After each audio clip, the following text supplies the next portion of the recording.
Hey everybody, how you doing today? It's Monday, March 21st, and we welcome you to PD and PDubs Unscripted. We're so glad you joined with us today as we talk about faith intersections. PD, how you doing, man? I'm doing pretty good, PDubs. How about yourself? Hanging in there, having a great time, just working our way through Lent and just some exciting times in our world with baseball starting up again and March Madness, and wow, just a great, exciting time. Right. Even though this is, we're recording before the March Madness started, have you filled out a bracket yet? I have not, and I have to get going on it because I heard that there were play-in games yesterday. And Who cares about the play-in games? Those teams are going to lose.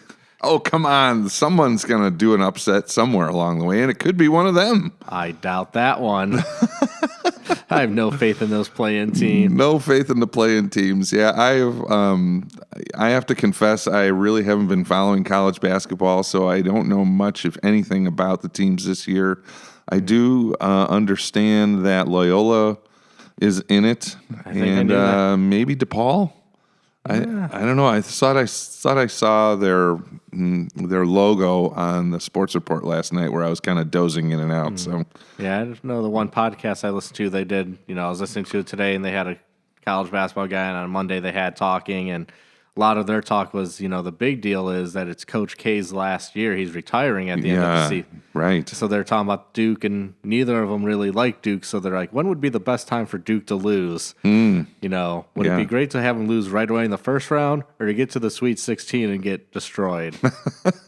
So they're talking about just plotting against him. Would give us just summarily usher him out right after all these years. And then today I heard him talking about Gonzaga, how they're always like the underdog. We always view them as an underdog, yet they are the number one seeded team overall. Like, they came into the season number one.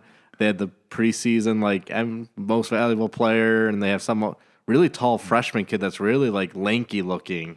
Yeah, that is pretty interesting. The perception of Gonzaga over the years has been, like you say, an underdog, but they're probably in the brackets, in the tournament more than we would really imagine. Right, and they're the number one in the one that Duke is in. Mm-hmm.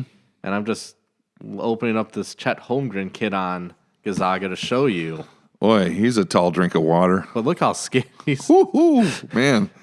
He needs to eat some biscuits and gravy or something. But get a little stocky in him. Chet Holmgren. That's about how I looked, Pastor, going into college as a freshman. Yeah, they said he's 7 foot tall. That's how you looked in college. Yeah, he's 7 foot tall and 194 pounds. Wow. Okay, well, I wasn't 7 foot tall. I was 6'4" and 174. So that was kind of proportional. Yeah. But yeah, so he's just a tall, lanky kid, and I'm like, I just would be afraid of him breaking a leg or something, jumping up and down. Yeah, wow. Whew. But that's always rough. And this is usually the weekend I only really care about that is the first weekend, because I'm just here for the upsets. Yeah, for sure. But, we're not here for the upsets and bracketology, so to speak. We're here to talk about faith intersections. And, I was looking through some articles and blogs, and I noticed this one by Cities Project Global that had the title, "What if we aim to bless people instead of convert them?" And it caught my attention, and I shared it with Pastor this morning. And, the first question out of the gate on the article is, how are you witnessing to your non-Christian friends? And so he says this is a phrase often uttered in Christian unions, youth groups, and churches. So, we as Christians, we think of this as our charge, right? To reach out to others, to let them know who Jesus is. Christ commanded it to go and make disciples. And so we take that seriously. And that's what we endeavor to do to hopefully grow God's kingdom. But yet the article talks about how could that message be received in the public circles? And how could our posture be seen? And that's where it started intriguing me a little bit. Right, and as I was looking through that article this morning, I could see they got some of their stuff there from the book Unchristian by David Kinnaman. Oh, okay. Which is hard to believe. That book is 10 years old now. That's crazy. I remember that was a really big deal when that came out. I remember reading it there, but in there, and you see that in the one paragraph when they're talking about where was that? I can't find that right now. It's in the examining your posture of public faith. About the third paragraph there. The truth is that to many outsiders, Christianity may seem rather unchristian. Churchgoers are accused of being hypocritical, sheltered, condescending, and judgmental. If we're going to be honest with each other, there is that. We do receive that probably fairly in some respects, don't you think? Right, and I mean, looking at the table of contents to the unchristian book, one of each chapter deals with like the 6, I think, myths or whatever they said, or how people view, it's hypocritical, get saved, anti-homosexual, sheltered, too political, and judgmental. So they hit upon some of those there with the hypocritical, sheltered, judgmental, and I could see how the condescending could fit into some of those categories. Yeah, absolutely. And, that's something that, you and I have tried to portray that we have to kind of look introspectively at ourselves and trying to be, more authentic and more caring and more connecting with people in this world so that we don't come across as this way. So I know you and I really try and make an approach to where we let people see us for who we are. Yes, we are pastors, but we're also, individuals who sin, and we understand, where we fall short. Well, I thought I could talk for both of us on that one. Yeah, you can. Wow. God, don't punish me, please, for that joke. Right. I'll take a step back here. But especially in the next section of the article, it says working together for the common good in the public square, because we do need to come off as authentic and approachable and loving and caring so that when, disaster strikes, such as like natural disaster or personal crises, those kind of personal disasters, financial and the like, or even something such as like what's going on in Ukraine, where, a whole country has been invaded and people are fleeing by the millions. And so you see the effect of all of people coming together, Christian and unchristian, various faiths coming together, working for the common good in the public square. And so if you're entering the public square, coming off with these kind of things like being hypocritical, sheltered, condescending, judgmental, you're not going to really fare very well in the public square. Right. And, looking at that, as you were talking about that, I was trying to look up something about, because you brought up the word authenticity or being authentic.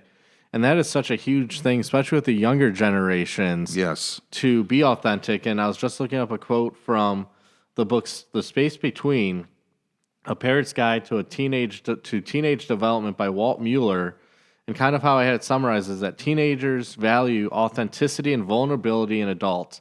It is also important for church leaders to be authentic and vulnerable when preaching or teaching. And that's not just for pastors, but it's for anybody. Yeah. That authenticity, that vulnerability to say, listen, I don't always get it. And then people will see, okay, that you actually genuinely care about that person and not just viewing them as another number. Yeah, absolutely. And I think that's where people are willing to give Christians a chance if they see that vulnerability or that authenticity, and to at least be to approach them and to let down those perceptions that maybe they have, warranted or unwarranted. Because people are people. We cast judgment on one another, and Christian or non-Christian. But if you're willing to kind of lay that down and aside and look at the person for how they're approaching you, then you have an opportunity, right, to connect as two individuals. And I think that's kind of what this article was getting at, and that how can we work together, for the common good, and especially, you and I have gone and led many mission trips of the like and various types, and those kinds of things get you out into the public sector, right? And just on a mission trip, you never know who you're going to interact with, and really if they are a Christian. Yeah, and that could be a really eye-opening thing because. It depends on how you act on that mission trip, how people would view you and be like, well, really, these Christians, they're helping me, but they don't seem to really care to get to know you. And sometimes, that's part of what mission trips are. You might be there to paint a house or build something, but a huge aspect of it, too, is getting to know the people that you're serving Right. and building that connection, even if it's just for that short time. I mean, sometimes the situation doesn't lend itself to that where you can maybe get to know the people. But I'm sure you've seen that where people just want to be seen when you're Yeah. serving them. Exactly. And what you described reminds me of when I went down to Henryville in southern Indiana many years ago after a big tornado ripped through this small town. And there was, we were assigned to this trailer that had been hit by the tornado, and it was owned by a younger man who lived next door. Well, he was staying next door. And our thing was to demolish the trailer because it was already kind of half demolished.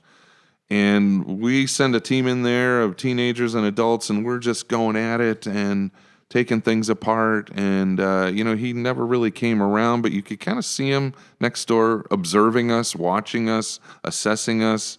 And then, like, later in the day, he came over and he like, introduced himself. And he goes, "Oh, I feel bad that I'm not doing anything. You guys are doing all the work." And we're like, "Hey, that's okay. You've been through a lot."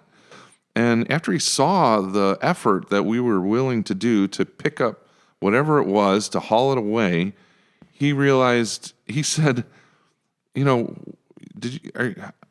you guys work?" And we said, "Yeah, we work." And he goes, "Well, how long are you here?" And we're like, "Well, we're here all week." "You're taking vacation to come down and help people you don't even know?" We're like, "Yeah, this is what we do. We want to be here." And you could just see it like clicking in his eyes, like, who are these people? Who would do such Who a would thing? do such a thing? And, we just said, "Oh, yeah, we come from a church up in, the Chicago area." And, but then it was like all of a sudden that inspired him enough to really start picking up tools and helping the effort. And so it was like therapeutic to him because I'm sure he looked at his trailer and he thought, "Oh, this is beyond anything that I could address." And so now he sees a whole team of people there, and he's like, that was the connecting point that kind of got him over the hump. You know what I Right. mean? So that was really cool to see. And when we sat down on breaks afterwards, we got to share a little bit about our lives and who we were. But I guess we didn't like directly go out to convert that person, but we shared who we were, that we were Christ followers. This is what we do because we care. We're bringing compassion, and we're showing it by the level of effort that we're wanting to do, and that was powerful. So yeah, that's a great point you bring up there where you're talking about how that guy saw that and it was like a positive reinforcement, like, oh, this is making a difference, and he wanted to then help. Mm-hmm. And as you were talking about that, I was reminded kind of the opposite, but it's still the same concept of planting the seeds, and you don't know when that seed's going to blossom, and so you saw it kind of there maybe blossom a little bit. Mm-hmm. I think of one of the mission trips I went to in, it was Caldwell, Ohio. First mission trip I ever led, first one I ever went on. Okay. And we were at this person's house, and, there was, I would say the lady was mid-40s or so, had 4 or 5 like teenage kids and younger, and turtles and all these pets and all these animals. And we're sitting there like painting or like doing some painting, power washing the house. And it's like, why are we doing this? Because all the kids looked able-bodied. She looked able-bodied. Our kids are like the same age as some of these kids. Okay. Why aren't they doing this? And then, like, I think what the one kind of got me a little more frustrated or annoyed was hearing that, 3 of the girls in our group, they were painting this like teenage boy's room while he just kind of sat there watching TV on the couch or on his. It's like, really? What? It's like, why are we here? Like earlier in the week, we were helping this widow, this older lady. Yeah, fits the profile. Yeah, does all this stuff. Yeah. And so that's that judgmental where we have this like, this is who I want to help. I want to help that older person, that widow, or that elderly couple because they can't do this. Mm-hmm. But then it's like, and I was talking to one of our members who was maybe about 7, 8 years older than me coming home from that, and we're just like, oh, I'm so frustrated, so annoyed. And he's like, I've been there, had that same emotions, but we don't know what their circumstances are. Mm-hmm. We don't know their background. And so we're planting the seed, and maybe down the road this will make a difference. And, as I was going through that right now, it reminded me of, I shared before we started how I was kind of was reading in the Red Letter devotional book, Yeah. and they were talking about don't judge one another, and they shared the story in there, which I'm like, that is a really powerful like example. But it was about this person that rode into good old Ann Landers, Okay. and it was like they're like, I'm a cashier at a grocery store, and I'm sick of seeing people come in with food stamps, buying cakes and shrimp and all this stuff. They're just lazy and useless. Why are they wasting food stamps on that? That should be for what you truly need. You don't need birthday cakes and all that. Right. And then a few weeks later, somebody wrote in saying, I was that person that bought that $17 birthday cake with my food stamps.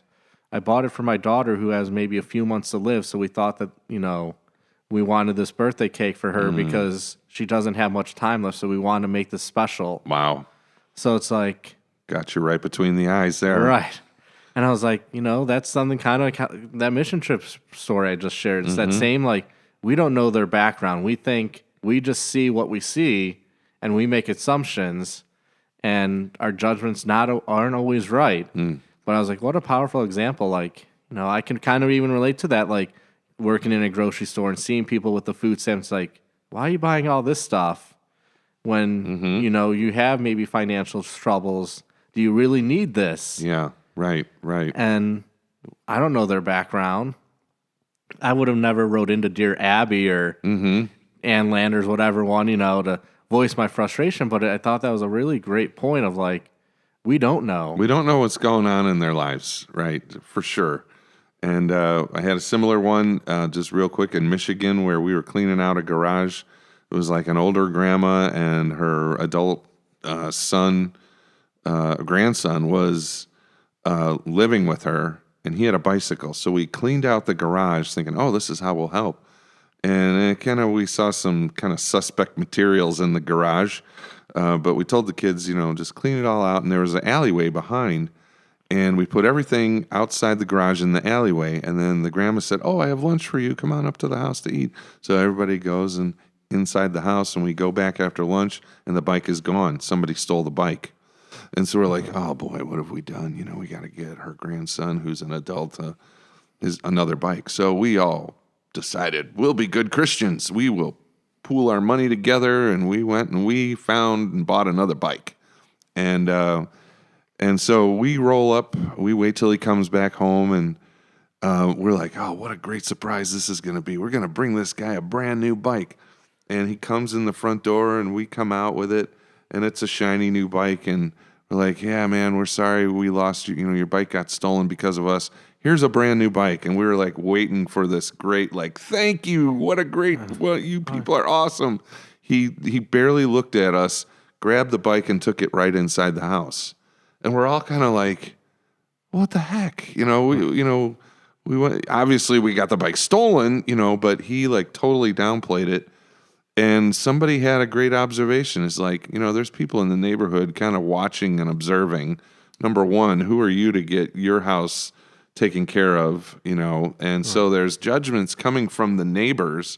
And now this big presentation of a brand new bike, he's like, I just don't want any attention on me. Right. Because after we do-gooders leave, Who knows he's if left with, the fallout. And who knows if that new bike won't be stolen now because they know he has it. He has it. So, like, sometimes, we're trying to be authentic and we're trying to, be good and compassionate, but sometimes we don't really know the full story, like of the whole setting or the whole environment.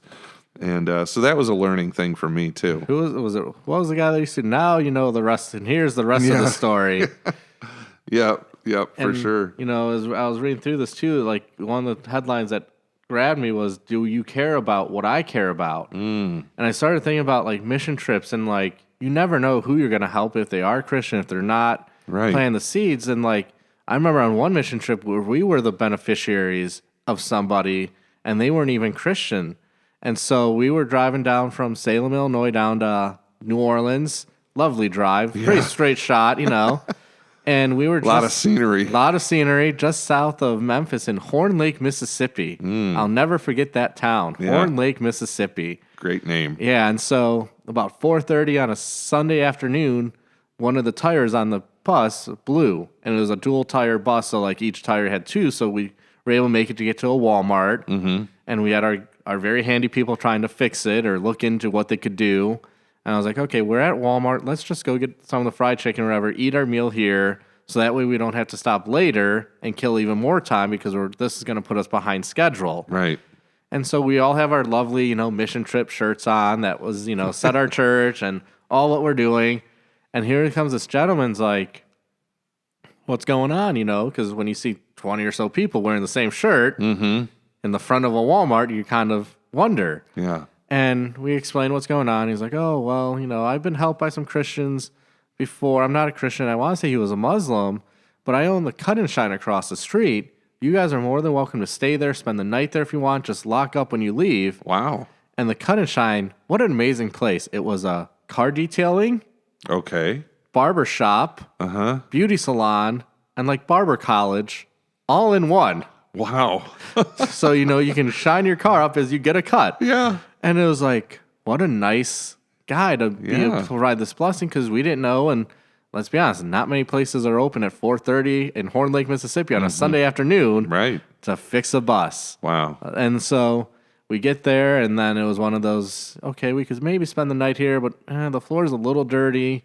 So we got the bus fixed at 9 o'clock or so at night finally. And we're like, you know what? Let's just continue driving down. We'll end up getting to, New Orleans, in 2 in the morning. And I was in contact with Camp Restore down there. And so we're like, okay, let's lock up and go. And then we think, okay, we're going to make it. I'm in the van. I say a prayer in our van, like, God, help us, let us get there safely. My phone rings as soon as I say amen, pretty much.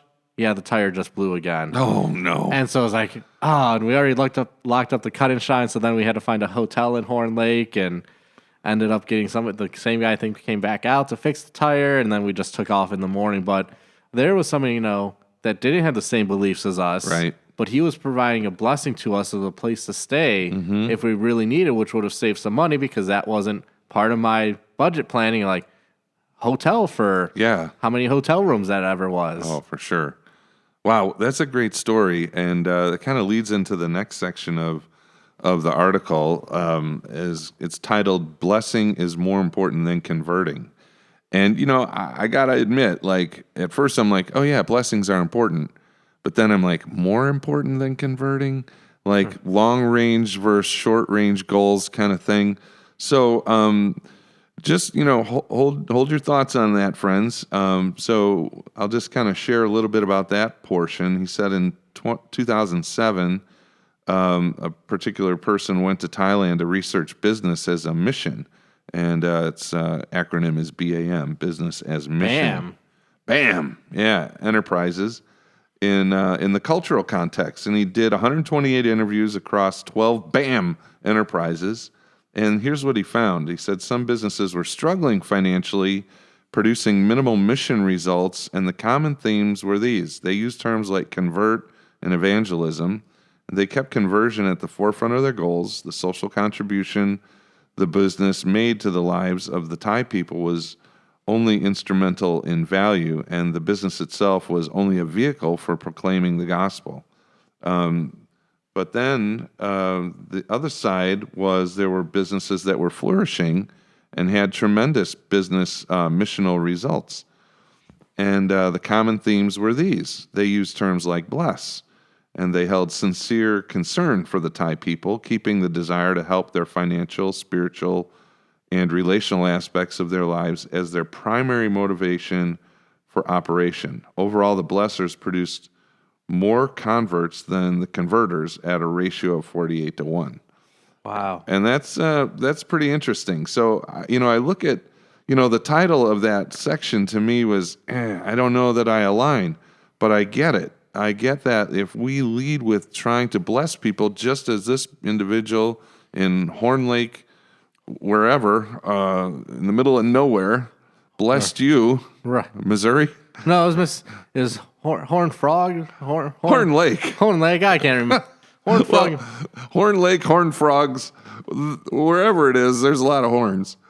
But he blessed you, right? And so he blessed you to keep going on your mission. And to me, I see that where the blessings are really important in terms of gaining relational cred, if I can use that word, like, change in your pocket. Like, if you're blessing people, you're giving to them, they're receiving. There's this wonderful exchange of thanksgiving and great hospitality or giving. And then I think that can lead to something deeper, which maybe the hopes could lead to some conversation that may lead them to understand Jesus. But so that's where I kind of go a little off from the article a little. And I think, kind of how it wraps it up there about, instead of hypocritical, we can be seen as authentic. Instead of sheltered, we could be seen as engaged. Instead of condescending, we can be seen as genuine. Instead of being judgmental, loving. And I think when we bless people like they're talking about in that previous section, that changes the mindset of people. So then they're a little more willing and open to hear that message so that you can share Christ. And it kind of goes back to that first story you shared about that guy was saying, like, wait, you guys took a week off to come here to help me. That can kind of show that authenticity and that you're genuine about your faith. Right. And they might always ask, well, why would you do such a thing? Yeah. And while, your blessing of the people may not lead at that moment or that time with them to them converting to know Jesus, we're all about planting seeds, right? So, like, everybody's on a journey, but it could set them up for the next person who comes, and maybe their guard is down a little bit more, and then they're willing to hear the gospel. Right. And maybe you've shared a little tidbit and for them to consider, but it didn't lead to a converting exchange. But it's just we're planting seeds along the way, and God makes it grow. So, yeah, great points about, like, we're seen as authentic, engaged, genuine, and loving. So, right. And that's such an important thing with people these days, to be that authentic, because people sniff that out right away when you're not authentic or genuine. Totally. Yeah. And that's just going to shoot you right in the foot, any witnessing you're trying to do. Well, thanks, everybody, for hanging in here with us to kick this around, particularly this great article that we read by Cities Project Global, What If We Aim to Bless People Instead of Convert Them? And we just pray that, from our conversations, you can ponder and think, how you go about blessing others and sharing the love of Christ and allowing God to do his work to in his time, bring them to know Jesus.